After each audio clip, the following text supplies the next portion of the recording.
Heyo, what is up everyone? It is the Alpha J of the Alpha J Show, and we are back with another How I'd Write, a segment in which I, the Alpha J, take an episode, or more specifically, an episode's plot and reimagine it through my eyes to make it work out better. Please note that this is an opinion and I don't take many factors into account, such as certain demographics and length or whatnot. This is merely me stating a concept, not a script or play-by-play explanation, but simply how I would write an episode. So you guys voted it, so I will be rewriting It's a Wishful Life from the Very Odd Parents.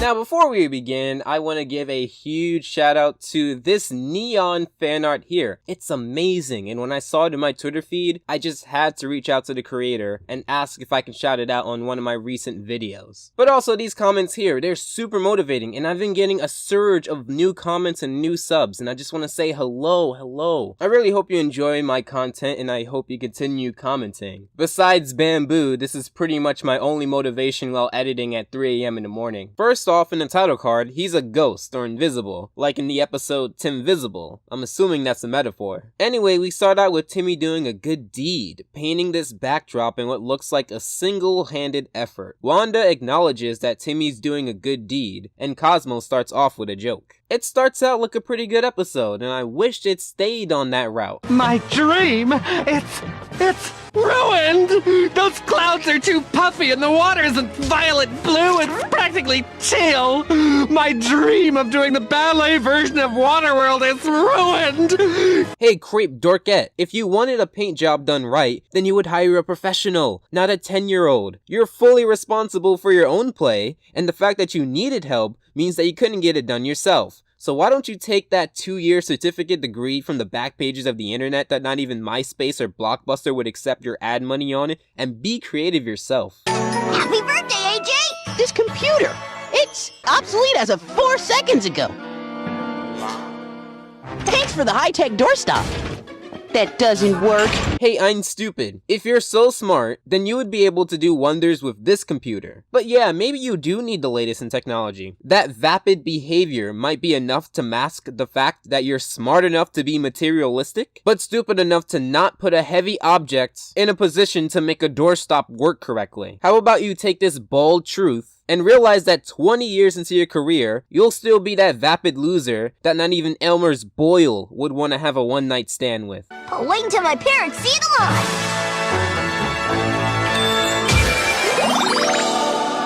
Timmy!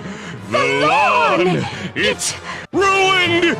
And on the same day as the Dimsdale Worst Lawn Competition! And you didn't see him working on this at any point to tell him otherwise? It's not his fault that you failed to look out the window when your lawn is about to be judged. So Dumb and Dumber, take your pick. Take your lawn, because even your own child knows that you guys are incapable of raising something correctly. All roast aside, this episode starts out with a lot of contrived scenes. Most of these are presented in a way that isn't Timmy's fault, but in an inconvenience. Spoiler alert, Timmy does not get an apology from AJ, Mr. Bickles, or his parents. They all get away scot-free for pretty much telling someone with good intentions that they can stick it straight up their crack. So Timmy rants to his fairies and Cosmo brings up this dirty fishbowl. And then you're off to wonder why a 10-year-old can paint a backdrop by himself, know enough about the latest tech in order to get a great computer, and make a pretty outstanding lawn by himself, but cannot efficiently clean a fishbowl? What did you do? Did you clean the outside of the fishbowl but not the inside? Nonetheless, Timmy wishes that he was never born. Now I think that's pretty harsh because it was a bad day, and Timmy is miserable for a reason. I mean, if these things kept happening, or if this was a bigger event, sure, but you're pretty much saying that Timmy hasn't dealt with these things of this intensity before. I kinda wanna say grow up, Timmy Turner, but that's something that already happened, that I'm probably going to have to tackle at some point. Timmy's parents are better off without him.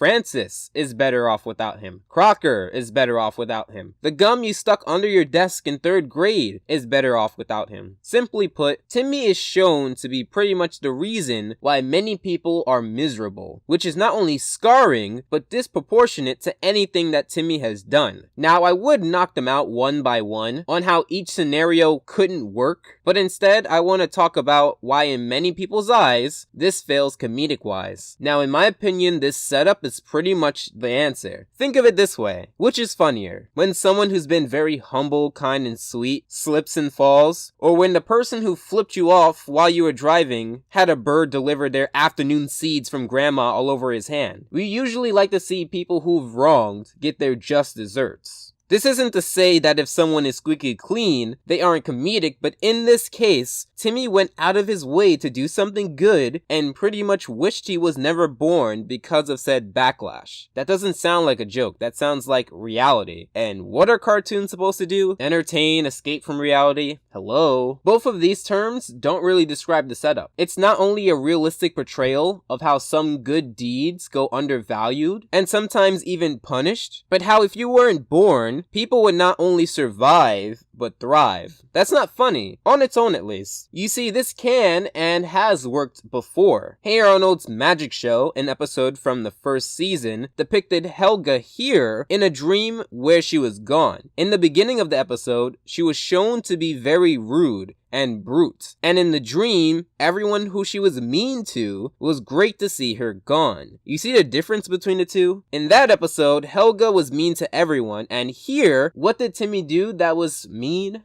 Didn't clean the fishbowl correctly? Now, the other issue I had with this episode is the constant contrivance. Now, unlike the beginning that was a train wreck, there is tons of plot-dependent pieces that are written that way because of plot. Like Jorgen laughing from laughing gas 1 minute, then Jorgen saying that laughing gas doesn't make him laugh. It was pain. But earlier, he clearly wasn't in pain. Now, one can say that he was giving Timmy Turner a test, but if this was a plan for Timmy to sneak a laughing gas tank, fall into the pit of fire, come out using this tank while falling in midair, shoot it on Jorgen to make him fall in order for him to take the wand and then have the internal locus of control for ridiculous outcomes, then have the uncharacteristic humbleness to kill himself by taking a jump into this pit in order to make half of the people he cares about and the other half that doesn't care about him happy? That's what I call contrived. No, if you wanted this to be more of a plan, then show Jorgen knowing what's going on. Show more scenes where it looks like everything is going into plan. Sure, anyone could say it was a master plan at the end, but it seems like more of a cop-out. So the train wreck beginning and contrivance throughout make for 2 major problems in this episode and make this episode very infamous in terms of classic Fairly OddParents. So before I rewrite this episode, I like to find a plot summary. Unfortunately, Wikipedia and the Fairly OddParents wiki failed me, so I went over to the Fairly OddParents Volume 6 iTunes page and got this. Unappreciated by his parents, his friends, and fairy godparents, Timmy wishes that he was never born. Got it?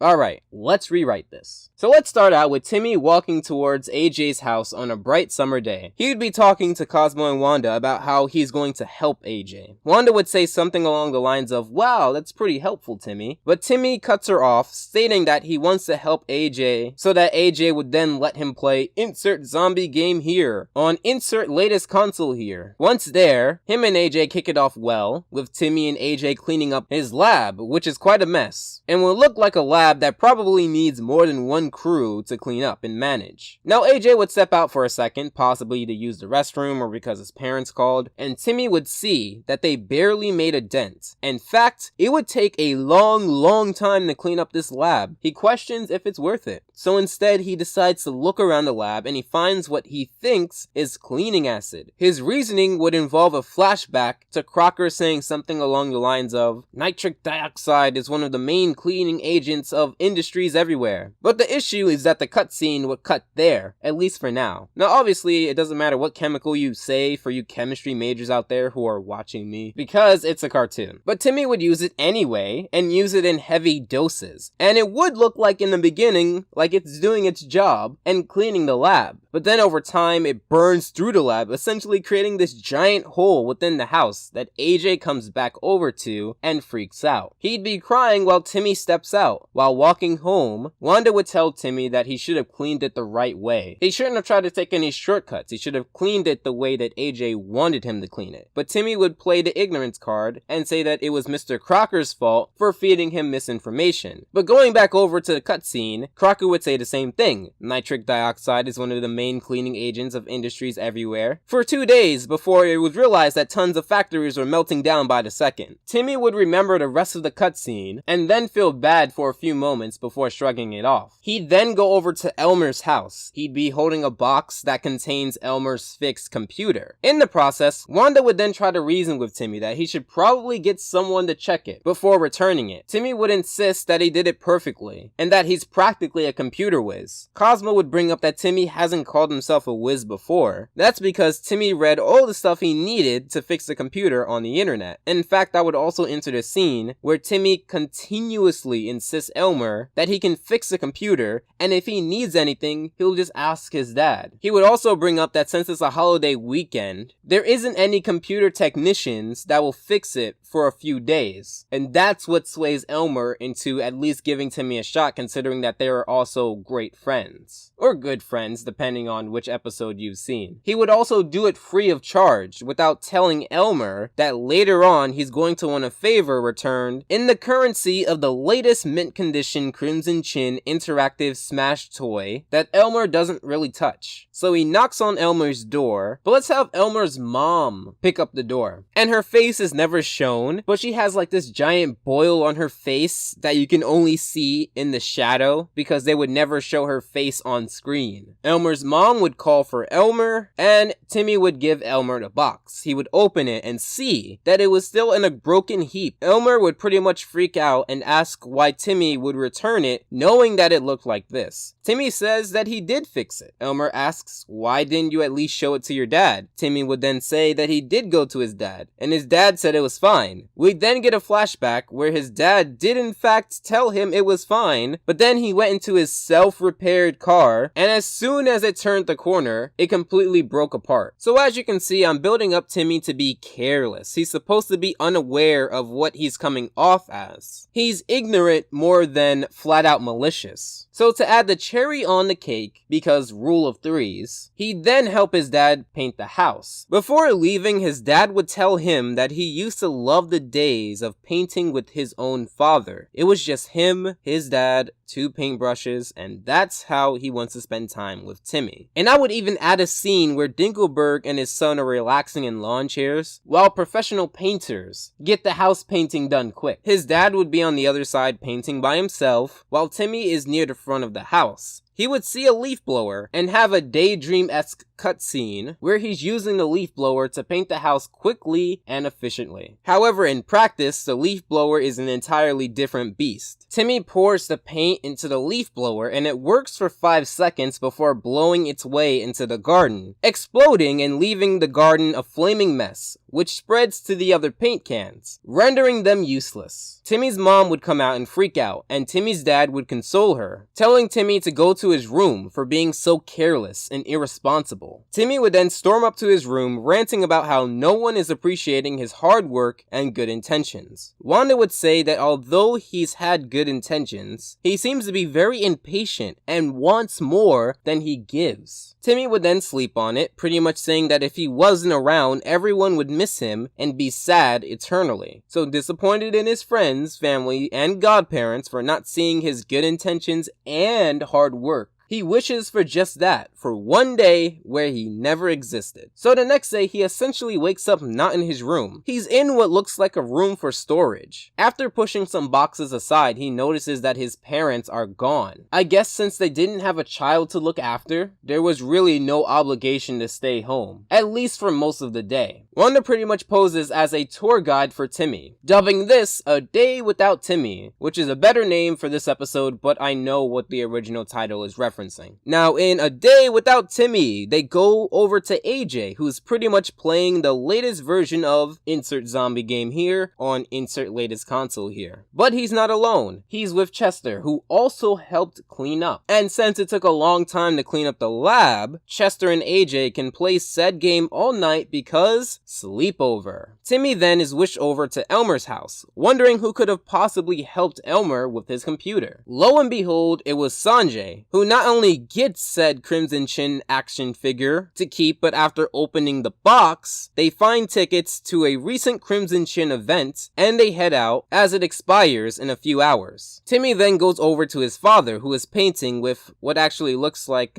himself. But a shadow steps into frame, and it's actually Remy Bucksaplenty. He'd explain that he's doing an upcoming movie, and wants to have good press. Now some people would say, isn't that what Timmy got in trouble for doing? Well no, because in this case, it's a trade-off, and that's fair. He paints the house, and he gets good press. Plus he does a good job, does it by himself, and doesn't seem to be impatient. Timmy does point that out as well, but Wanda would explain that it wasn't the fact that Remy was doing work in order to get good press for his movie. It is the fact that Timmy's father did not need his help to paint the house. And one more jab at Timmy, with the garden being amazing with none other than the help from Elmer's mother. They'd bond over gardening while the plants look as good as they can ever get. So basically everyone is great without Timmy. So Timmy gets upset and wonder if anyone would really want him if this is what the alternative is. Wanda would then say that she did amp it up a little, and this isn't exactly what a normal day would look like. But how Timmy was able to have guilt and a sense of responsibility for his actions, that will be his turning moment. People usually don't like when you make promises you can't keep or give lackluster effort to things that you commit to. So he wakes up the next day and not only help AJ fix the lab, but clean up all the broken parts properly. Obviously, AJ would be very skeptical in the beginning and Timmy would give a speech about responsibility. And I think you know where I'm going with this. Timmy gets the help of a technician to help fix Elmer's PC properly. He goes home and helps his dad paint the house that he kind of ruined, but follows the procedures that his father wanted in the first place. And then lastly, he gets help from his fairies to bring Timmy's mom's garden back to life.